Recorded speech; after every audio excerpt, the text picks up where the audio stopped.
Bonjour, aujourd'hui pour le grand entretien de Neomag, nous nous déplaçons à Lyon, pour les 20 ans de la société LDLC. Avec nous, Olivier de la Clergerie. Olivier, bonjour. Bonjour. Vous venez de fêter vos 20 ans. Avant de rentrer dans le détail de la stratégie, des acquisitions que vous êtes en train de réaliser, quelques mots sur les étapes phares du développement de LDLC. Alors quelques mots, oui, 20 ans c'est un âge agréable, hein, on est majeur, on grandit. C'est une entreprise qui malgré tout s'est développée assez vite. Nous l'avons lancée en 96 avec votre frère. Avec mon frère. Nous étions encore, enfin pour ma part j'étais étudiant, Laurent venait de terminer ses études. Et l'entreprise a grandi très rapidement. Dès 97 nous étions présents sur Internet, 98 l'ouverture de notre première boutique. 2000 introductions en bourse, donc première levée de fonds pour permettre à l'entreprise de se développer. 2005, notre entrepôt logistique qui nous a permis de grandir. 2010, on a continué de grandir, retour à une croissance un peu plus rapide après des crises importantes. L'entreprise a beaucoup grandi à cette époque-là. En 2010, nous étions autour de 150 millions d'euros de chiffre d'affaires, plus de 300 personnes, donc on voit que le chemin a été vite parcouru. Et là, nous avons entamé une nouvelle étape, une étape importante, toujours dans le développement de l'ensemble de nos métiers, à savoir la vente de matériel informatique, aux particuliers, qui est notre métier historique, mais aussi aux entreprises. Et ça nous a permis, depuis 5 ans, de continuer à croître assez rapidement pour, au 31 mars 2015, annoncer un chiffre d'affaires de 286 millions d'euros. Donc on voit que la croissance a été encore forte, que ce soit en boutique, que ce soit sur le web, pour les particuliers, qui font à peu près 2/3 de notre chiffre d'affaires, et les entreprises qui font 1/3 du chiffre d'affaires. Donc on voit que l'activité globale du groupe est forte, se développe dans tous les secteurs et on est présent de manière assez large. Alors on a visité le magasin historique sur Lyon. Le cross-canal, c'est quelque chose que vous avez intégré dès le départ. Donc la vente en ligne, le magasin et aujourd'hui le développement de la franchise. On parle beaucoup de cross-canal depuis quelques années, mais peu ont réussi à le faire. Quel est votre secret là-dessus ? Alors en fait, on travaille avec un site web et une boutique depuis très longtemps, je l'ai dit. Le web en 97, la première boutique en 98. La deuxième qu'on a ouverte à Paris est arrivée dès 2006. Donc ça nous a permis de voir un petit peu comment on pouvait fonctionner avec à la fois du web et de la boutique, les règles de fonctionnement, les prix, gérer les mêmes notions de prix que ce soit en boutique ou sur le web, les relais colis, enfin les retraits de colis plus exactement. Voilà. Donc on a eu un apprentissage fort, on a pu voir ce qu'attendait le client en boutique par rapport au web, quelles sont les différences, les complémentarités qu'il existe entre les deux canaux. Et ça nous a amené à partir de 2012-2013 de commencer véritablement un travail de cross-canal au sens large, c'est-à-dire la volonté de vouloir développer un réseau de boutiques physiques sur l'ensemble du territoire national, et ceci majoritairement par le biais de la franchise. Donc aujourd'hui, nous ne sommes plus à 2 boutiques, nous sommes à 13 boutiques sur le territoire. On a vocation d'en ouvrir jusqu'à une centaine d'ici 2021, donc on voit qu'on veut faire un maillage assez dense. Et ça semble logique parce que le client, lui, il attend vraiment la complémentarité des 2 canaux. Il attend en fait le service. Et le service, pour LDLC, c'est quelque chose de très important. On en reparlera sans doute. Mais ce service-là, on ne peut pas proposer exactement le même en boutique et sur le web. En boutique, vous allez avoir de la relation humaine, de la proximité, du contact, du conseil, de manière beaucoup plus forte que sur le web.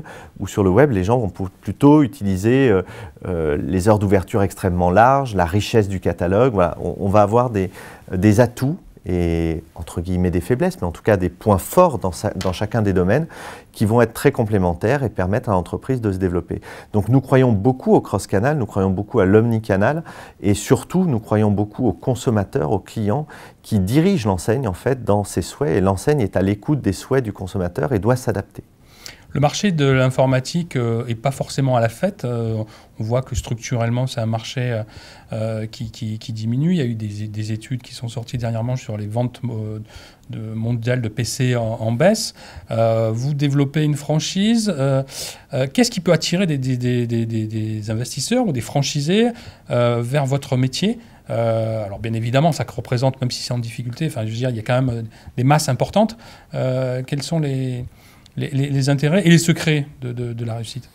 Alors, La réponse est en fait assez simple. Ce qui attire, c'est l'identité. C'est la valeur ajoutée qu'on découvre derrière la marque et la confiance que l'on fait à la marque, tout simplement. Que ce soit le consommateur, que ce soit un investisseur, un franchisé qui souhaite venir, la relation, elle est avant tout initiée par la confiance. Et cette confiance, elle ne se décrète pas, on doit travailler sur cet élément-là, sur cette lecture, et c'est quelque chose que LDLC fait régulièrement. La qualité de service est un élément majeur de cette notion de confiance, puisqu'elle permet à un consommateur d'être capable de dire « moi je vais chez LDLC parce que je ne recherche pas simplement un prix, je recherche le professionnalisme, la richesse du catalogue, le conseil, le service après-vente que je pourrais avoir derrière si jamais éventuellement j'ai une anomalie. » Voilà, tous ces éléments-là sont des éléments extrêmement forts autour de la marque LDLC. Et comme la marque est forte, eh bien mécaniquement, votre business model va attirer des gens en disant « mais au milieu d'un environnement qui n'est pas forcément simple, il y a des marques qui ressortent, LDLC en est une, donc je suis attiré par cette marque, je m'interroge de ses secrets de réussite et finalement le dialogue commence. Et là on va rentrer dans des explications plus concrètes de business model et être capable donc d'attirer ses franchisés, être capable de fidéliser les clients en contrepartie par cette qualité, mais tout repose autour de l'identité de la marque et de la lecture de la valeur ajoutée de cette marque. D'accord, très bien. On a l'impression aussi que c'est une entreprise jeune, 20 ans, mais également quand on regarde les effectifs dans vos magasins, la relation client, on sent quelque part aussi une sorte un peu de passion. Hein. Il faut être, c'est un peu l'ADN aussi de LDLC, la passion de ces produits-là, produits high-tech. On ne peut pas être professionnel dans un secteur sans être passionné par les produits qu'on vend. Et il y a mécaniquement, que ce soit un franchisé, que ce soit des personnes dans nos équipes, que ce soit nos clients,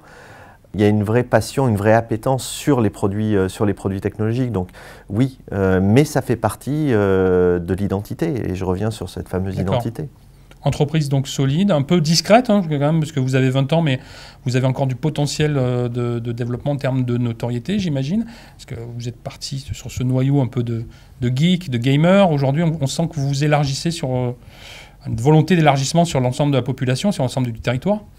Alors effectivement, depuis 2010-2011, on a travaillé sur l'élargissement de la population vis-à-vis de la marque. Donc on a simplifié le site internet, on a relooké, retravaillé le site internet pour permettre à des personnes moins novices d'être capables de venir plus facilement commander sur notre site, tout en respectant son professionnalisme et son expertise. Donc il y a eu un travail d'ouverture par rapport à ça, mais en respectant les codes et l'ADN de l'entreprise. Et aujourd'hui, LDLC est une marque qui monte en termes de notoriété. Le réseau physique est aussi un élément qui va permettre à la notoriété de la marque de grandir. Donc on voit que la marque grandit effectivement, même si elle reste par rapport à des marques grand public moins connues, et c'est tout à fait normal, parce que nous sommes distributeurs spécialisés, c'est une marque qui croît. Et nous voyons sur les réseaux sociaux notamment que c'est une marque qui est dans son domaine extrêmement reconnue, puisque avec plus d'1 million de fans sur Facebook, nous avons une quantité en valeur absolue de fans extrêmement forte, même par rapport à des marques grand public, donc qui tapent sur des segments bien plus larges en termes de nombre de personnes. Mais nous avons aussi un taux d'engagement extrêmement important, avec plus de 25% de taux d'engagement, donc plus de 250 000 personnes par mois qui participent activement à ce réseau social et qui participent à la vie de la marque. Donc on voit que nous sommes une marque forte dans notre domaine et qui surtout fédère énormément. LDLC a démarré par distribuer des produits informatiques. Aujourd'hui, des objets connectés, demain de l'électroménager peut-être ? L'orientation a toujours été basée, à la base nous avons vendu des ordinateurs, des composants informatiques, et petit à petit nous avons étendu les segments, mais ceci est venu par la convergence. C'est-à-dire qu'aujourd'hui un ordinateur, vous faites de la musique, donc vous allez connecter une chaîne audio, donc au final, on a fini par faire de l'hi-fi. L'image est venue, donc il y a eu de la télé qui est venue autour de ça. Donc on voit quand même qu'il y a une certaine cohérence autour de la gamme de produits qui sont vendus sur le site LDLC. Ça n'est pas venu simplement par extension, mais c'est venu parce que le high-tech, tel qu'on l'entend autour de l'informatique, du numérique, s'est étendu et est venu englober un certain nombre de segments qui n'étaient pas présents auparavant. L'objet connecté est une très bonne question sur ce qu'il va se passer parce qu'en fait, la connectivité est généralement une valeur ajoutée à l'objet existant. Alors, est-ce que la connectivité en fait un objet high-tech ou est-ce que la connectivité est un élément simplement supplémentaire par rapport à un objet? Est-ce qu'un frigo connecté a sa place sur le catalogue de LDLC? À ce jour, je vous dirais non. Un frigo connecté, sa fonction première, ça reste d'être un frigo. La connectivité est une application supplémentaire qui peut apporter un plus, mais le métier premier, c'est quand même un métier différent du métier de l'informatique et du numérique. Donc il y a un travail de fond au niveau des équipes pour essayer de voir ce qui fait l'objet connecté. Est-ce qu'il est proche de nos clients ou pas? Est-ce qu'il est demandé par nos clients ou pas? Est-ce qu'il correspond à notre univers ou pas? Et vu le nombre d'objets connectés qui arrivent, la question n'est pas toujours simple. LDLC vient d'annoncer le rachat de la société Matériel.net. Pourquoi cette opération de croissance externe? Alors nous sommes en cours d'acquisition de la société Matériel.net, enfin de la société Domicis qui édite le site Matériel.net. Et c'est une société qui ressemble beaucoup à LDLC puisqu'elle travaille dans le même secteur d'activité avec un chiffre d'affaires un peu moins élevé mais qui se situe autour de 150 millions d'euros, donc une activité significative. Et pour nous, c'est la possibilité de grandir plus rapidement dans un secteur qui est en pleine consolidation en ce moment, puisque nous avons entendu ces derniers mois parler de rapprochements qui ont eu lieu pour certains, comme Carrefour qui a racheté Rue du Commerce, comme Fnac et Darty qui souhaitent se rapprocher. Donc on voit que le secteur bouge. Donc aujourd'hui, pour le groupe, il est important de rester attentif à ces évolutions-là, à ces capacités d'évoluer dans le secteur. Et cette acquisition nous semble véritablement quelque chose qui permettra d'être moteur dans l'avenir du groupe.